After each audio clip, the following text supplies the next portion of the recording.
2026, it's on its way, and today I'm going to be talking about 3 bold moves I am making with my portfolio. Now, this is not the everyday boring index fund moves that could be added to my portfolio like a VTI or a VOO, or even the ones like, like a growth ETF, like an SCHD or a QQQ.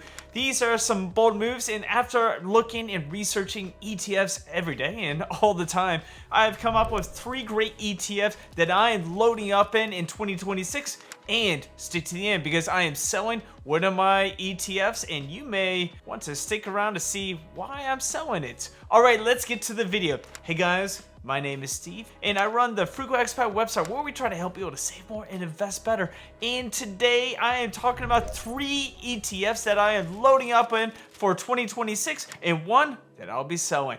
Before we get into those picks, I'm going to just talk about 2026. Now, 2026 is going to be a little bit different than 2025. We had, the tariffs ups and downs. We had so many things going up in the market and going down in the market. I mean, November was a little crazy. October had some crazy points. But here is the thing about 2026.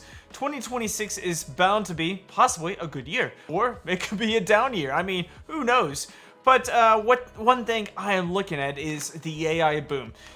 Chips are being made, but not everybody can just say, oh, NVIDIA is going to be the #1 chip maker. Well, you got AMD. You have Google making chips for Meta. You have all these other companies coming about and creating different AI. Now, you may not be an AI believer. You may think it is an AI bubble, but it's only been going around for 2 years. And so I think that there's going to be lots of great changes going on, and there's going to be some innovations. There are going to be some things that you may see that maybe I haven't seen in the past or even in the future. So that is why my portfolio picks, these ETFs, could be something that you may want to add to your portfolio. All right, let's get on to the video. Let's see those 3 ETFs that I'm talking about. This video is purely educational content. It should not be considered personal finance advice. I'm not a licensed financial advisor, and I don't know your financial situation, risk tolerance, or even investment goals. Past performance doesn't guarantee future results, and always do your own research and consider consulting with a qualified financial professional before making any investment. All right, let's get on to the video. Our first ETF is going to be SPMO, which is the Invesco S&P 500 Momentum ETF. Now, this ETF has been talked about on this channel because, I like it. And it's just different. I mean, it's not like a growth ETF, it's not like a dividend ETF, it's not even like a VOO, but it tracks top 100 companies on the S&P 500 by momentum factors. So you're talking about 100 different companies that are winning, and it is not having any losers. So it's going to look at kind of the winning metrics of the last 12 months. It's going to rotate out those losers and bring in those winners every 6 months. So we have a reconstitution in March and in September, and there's anywhere between a 60 to 70% turnover rate. But that's good news for you because we are sticking with those winners and you just want to allow them to keep winning. Now, a couple reasons I like this ETF is it's got a low expense ratio, 0.13%, meaning it costs $13 for every $10,000 invested. 2, it's been around for about 13-14 years, so it's got a good track record. 3, the lowest downturn was 2022 and it's only down about 10.46%, while the S&P 500 was down 18-19%, the Nasdaq 100 was down 30 to 33%, and so you're getting a pretty good ETF that's doing much better than some of the other ones like QQQ or VOO. Another thing is, the last 3 years it has done about 114% return, and year to date it's on about 26.64% return year to date. So it's doing much better than QQQ, it's doing much better than the S&P 500, and it's kind of interesting play. Right now, some of the top holdings are Broadcom, Nvidia, Meta, and JP Morgan. So you're not only getting tech, you're also getting finances as well, because this ETF doesn't just go for the tech. It doesn't just go for the growth. It goes for those that are winning. And so, I like winning. I like to watch sports and I like to watch my team win. And so this is a great ETF that you could buy and hold and put in your portfolio. And I'm going to start putting it in my portfolio because I like it. All right, let's get on to the next one. Our next ETF is going to be SMH, which is the VanEck Semiconductor ETF. Now this ETF is a lot special because, you know, I really like semiconductors. Chips are like the future of this economy, the future of technology. Chips power everything. Apple started making their own chips with Taiwan Semiconductors a couple years ago, and their margin just went crazy. That's when they had this M1 chips, and they even had the special chips for their iPhones. And so that was something that was cool.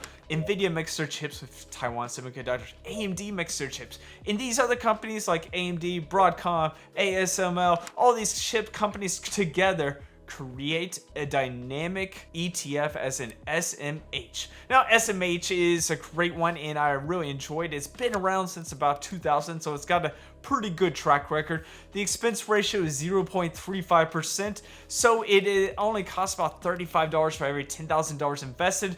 The average return since its inception has been around 25%. The last 10 years it is around 30%. Year to date is sitting at about 50%. So you're getting a great ETF with some of the top chip companies in the world, and I mean, it's quite concentrated. You got about 25, 26 different companies, and you can add this to your portfolio and continue to add more and more, and it's gonna possibly do well. I say possibly because who knows, the market could go down and you go say, oh, Steve, you said possibly. Well, it's like, it's one that I want to continue to add and put in my portfolio. Well, with this ETF, you got Nvidia doing about 17% of this portfolio. You've got Taiwan Semiconductors around 9.4%. You have Broadcom doing about 8.8, 8.9%, and you have Micron doing about 6.55%. These four different companies are only making up 4 of the top 10, but they are some of the biggest companies out there. I mean, Nvidia designs chips, Taiwan Semiconductors creates the chips, you have Micron designing chips and Broadcom doing cloud systems. There are so many great things about this. Cars need chips, electronics need chips, technology needs chips, AI needs chips.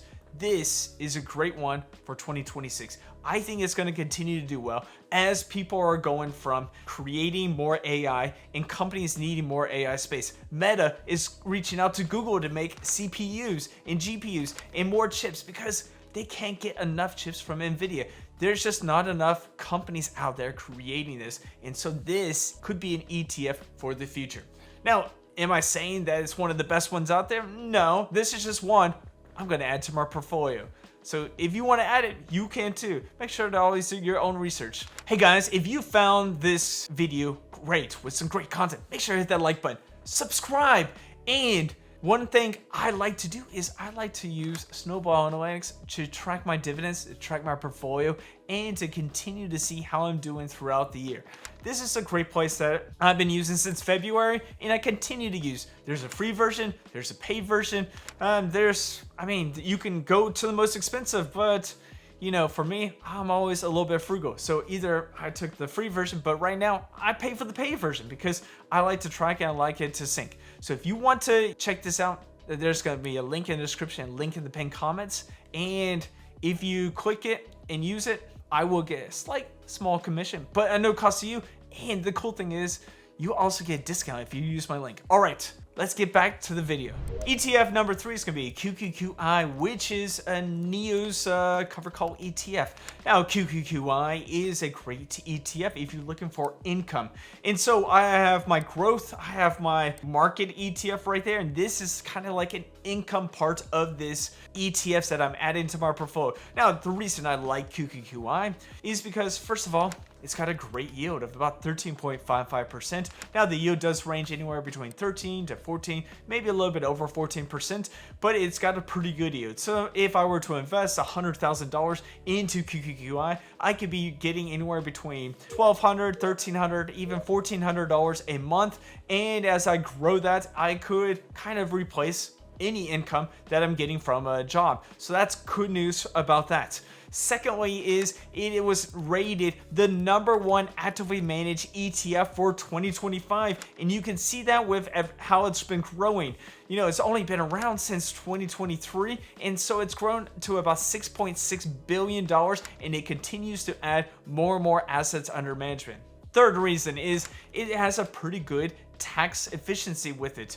Now it does 1256 contracts, which means it's going to do about 60% long-term capital gains and 40% short-term capital gains, but it's also returning anywhere between 90 to 100% of return of capital. So all that return of capital won't be taxed, so that's good news, but it also lowers that cost basis. That's just something about that ROC. Now with this ETF, you're also getting an expense ratio of 0.68%, meaning it costs about $68 for every $10,000 invested. I think it's a great way that, you're getting a good yield. So this expense ratio may kind of hurt people, but, for the great yield, for the great company, for the great ETF, it's comparable. I mean, you're like, all right, I'll pay that for the things I'm getting. And so this is a good ETF that I'm going to add to my portfolio as like an income piece. Most people go with those safe dividend ETFs doing anywhere between 2 to 4%. But if I wanted a little bit more income, this is doing about 13 to 14%. So it's not bad on income. Another thing with QQQI is that it tracks the NASDAQ 100, so we're getting a lot of tech play in here, and it's selling those cover calls on these tech giants, and so you're getting some pretty good premiums, and so that means you're getting some good distributions. That's why I like it. If I wanted to add more and more, I could. If I wanted to look at other income plays, I could look at QDVO, I could look at SPYI, I could look at GPIQ, or even GPIX. Those are some great cover call ETFs that could be added as an income portion of my portfolio. Now, these three ETFs are great ETFs, and like I said at the beginning of the video, I'm going to be selling one of my ETFs, but we'll get to that soon. Now, these do have some risk, and this is a little bit more not as traditional or conservative or safe as most people say. A good safe ETF would be like a VOO or VTI. A good safe ETF, maybe a QQQ or an SCHD or VUG for growth. And maybe for dividends, a good safe one could be like a DGRO or a VYM. Those are some good safe ones. I'm doing just a little bit more aggressive with an SPMO, going for that momentum factor, with a SMH going for just the semiconductors, and with QQQI having a little bit more income to kind of continue to boost some of these or even replace my income. And they have risk. Each one of these have risk. I mean, momentum could go down sideways. The chip company could crash and burn, and AI may be in a bubble and it could be bad. And with QQQI, maybe you're not getting that income, and maybe there's some NAV erosion. There hasn't been NAV erosion, but there's always risk with all these kind of different ones. And the conservative safe ones are much safer, and that's why people choose those ones. Me, I'm just looking at loading up these. Now, there is one ETF that I'm looking to sell in 2026, and you guys may be shocked. You may be kind of confused. You may be thinking, oh, this guy doesn't know what he's talking about. And that ETF is SCHD. Now, you guys may be wondering why I said SCHD, because quite frankly, SCHD has been like a gold standard of great dividend ETFs. Now, this ETF has a yield of about 3.76%, so it's pretty good. It has a solid track record of growing its dividend yield, ranging around 10 to 11% on a 10-year average, and it's one of the better ones out there for growing its dividend. Now, it's got about 100 different holdings. It's got a rock bottom expense ratio of 0.06%. So you may be asking, why am I dumping this dividend ETF in order to have some of the other ones? Well, first of all, it may have a great dividend yield, but the total performance is not doing so well. I mean, I took a look at the price performance right before I did this video. For the 1 year, the price performance on total performance is down about 6.61%.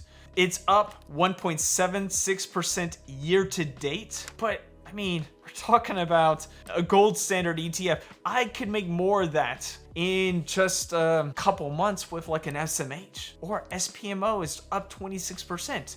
So I'm giving up some of that growth for something that is probably doing slightly better than cash. And it's giving me a dividend yield that's probably on par with like treasuries. So why would I be continuing to add this? I mean, yes, rate cuts could happen and then more people may flood into an SCHD, but it hasn't done that well in the last 3 years. It's sticking with companies that are from, utilities, gas companies, some of those healthcare and consumer staples, while companies like dividend ETFs like FDVV or DGR or even VYM are doing anywhere between 8, 10, 12, 15% year to date on total growth return, and they have a pretty good yield of anywhere between 2 to 3%. FDVV has averaged around 17% year to date over the last 1 year, and it's got a 3% yield. That's amazing. I mean, it's doing slightly better than the S&P 500, and it's got a good yield of 3%. VYM is doing under S&P 500, but its yield is sitting about 2.76%, so you're getting a lot of growth with it. See, this is the reason I'm dumping SCHD. There's just better options out there. If I want income, I can go with my covered call ETFs. If I want a better dividend ETF, there are better ones out there. TGRO is a dividend growth ETF.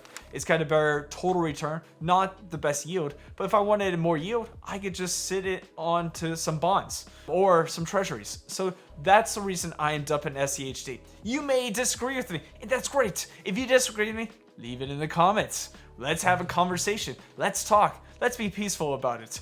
But here's the thing is I'm adding 3 great ETFs to my portfolio in 2026. What are you adding in 2026? Are there some ones that I may not have known?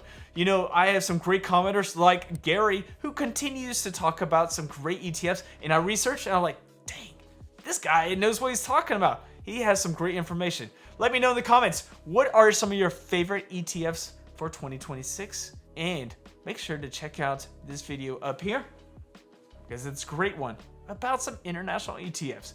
All right, let me know in the comments, and I'll see you guys in our next video.